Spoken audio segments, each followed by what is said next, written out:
का। और यहाँ पर जो है बाहर से बहुत दूर दूर से जो है लोग आकर हिमाचल के बीच में जो है इस पालतू हमारे एनिमल की जो है इस ब्यूटी को देखते हुए जो है इसका एंजॉय उठाते हैं, साथ में जो है इसका जो है ट्रैवलिंग करते हैं और बहुत ही एंजॉय है। दोस्तों आज हमारा जो है यहाँ पर एक बहुत बड़ा सैलाब जो है यहाँ मंडी के बीच में पहुँच चुका है, मनाली के बीच में पहुँच चुका है। और आज दोस्तों इंडिया के हर कोने से जो है आज हम एक वेस्टिजियन यहाँ पर जो है बहुत बड़ा सैलाब हर वेस्टीज MLC प्रोग्राम जो है करने वाले हैं और यहाँ की हर एक वादियों के हर घर के बीच में जो है इस वेस्टीज को हम पहुँचाने वाले हैं। Thank you and wish you wealth. Yes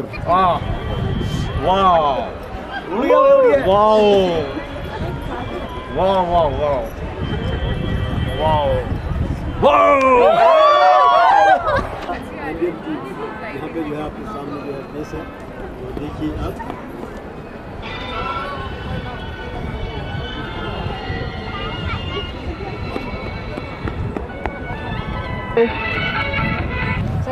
sir ये लगा दो यार, बंद हो गई। बस आप देखते रहिए कि गाना कैसे गाया जाएगा भाई। तो यहाँ पे बहुत ही शानदार आज जो है गाने के साथ पूरी टीम रेडी है।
लगाने के लिए होती है, अच्छी है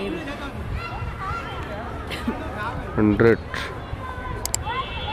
वाली भी अच्छी है।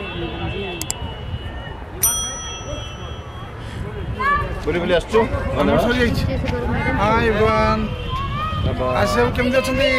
जबरदस्त, बहुत बढ़िया।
काल से जुड़ी कई किस्से, कई कहानियां हैं जिनसे हम वाकिफ हैं भी और नहीं भी। लेकिन क्या आप मान सकते हैं कि एक ऐसी राक्षसी जिसका मंदिर है वो कहीं की कुल देवी हो और लोग उनकी पूजा करते हैं? बात हो रही है भीम की पत्नी हिडिंबा की।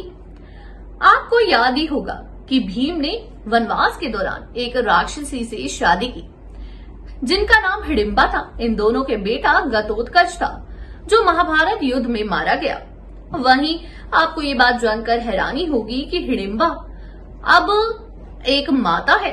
वहीं ये भी जानकर आपको हैरानी होगी कि महाभारत काल के दौरान हिडिंबा को ऐसा वरदान मिला था कि वो दोबारा इंसान बन गई थी। जी हाँ, एक राक्षसी बनी इंसान कभी नहीं सुना होगा, लेकिन महाभारत में हुआ और आज वो मनाली की कुल देवी है।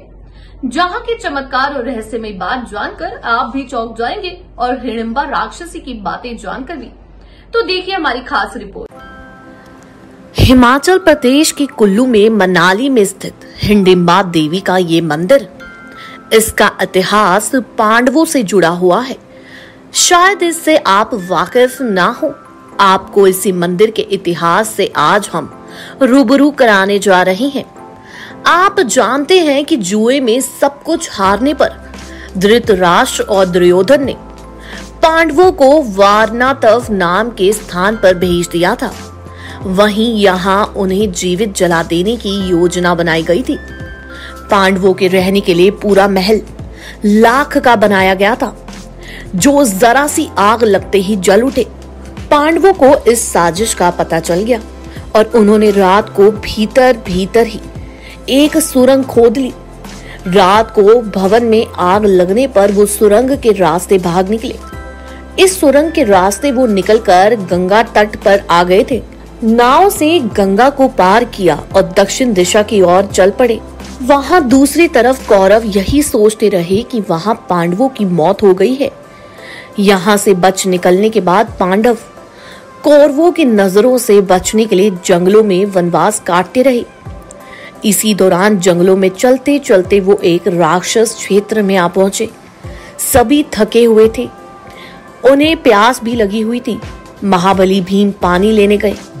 जब वो पानी लेकर वापस आए तो क्या देखते हैं कि माता कुंती सहित सभी भाई थक कर सो चुके हैं। भीम इस तरह अपनी माता और भाइयों को जंगल में जमीन पर सोते देख बहुत दुखी हुए। उस जंगल में हिडिंबा नाम का राक्षस अपनी बहन हिडिंबा सहित रहता था। वहां दूसरी तरफ हिडिंबा ने अपनी बहन हिडिंबा को जंगल में भोजन की तलाश करने के लिए भेजा, परंतु वहां हिडिंबा ने पांचों पांडवों सहित उनकी माता कुंती को देखा। इस राक्षसी का भीम को देखते ही उससे प्रेम हो गया। इस कारण हिडिंबा की बहन ने उन सबको नहीं मारा, जो हिडिंबा को बहुत बुरा लगा। फिर क्रोधित होकर हिडिंबा ने पांडवों पर हमला किया। वहीं हिडिंबा और भीम में काफी देर तक जमकर युद्ध हुआ। इस युद्ध में भीम ने हिडिंबा को मार डाला। हिडिंबा भीम को चाहती थी। उसने भीम को शादी करने के लिए कहा, लेकिन भीम ने विवाह करने से मना कर दिया। इस पर कुंती ने भीम को समझाया कि इसका इस दुनिया में अब और कोई नहीं है, इसलिए तुम हिडिंबा से विवाह कर लो। कुंती की आज्ञा से हिडिंबा और भीम दोनों की शादी हो गई। उन्हें घटोत्कच नामक एक पुत्र हुआ, जिसने महाभारत की लड़ाई में अत्यंत वीरता दिखाई थी। उसे भगवान श्री कृष्ण से इंद्रजाल का वरदान प्राप्त था।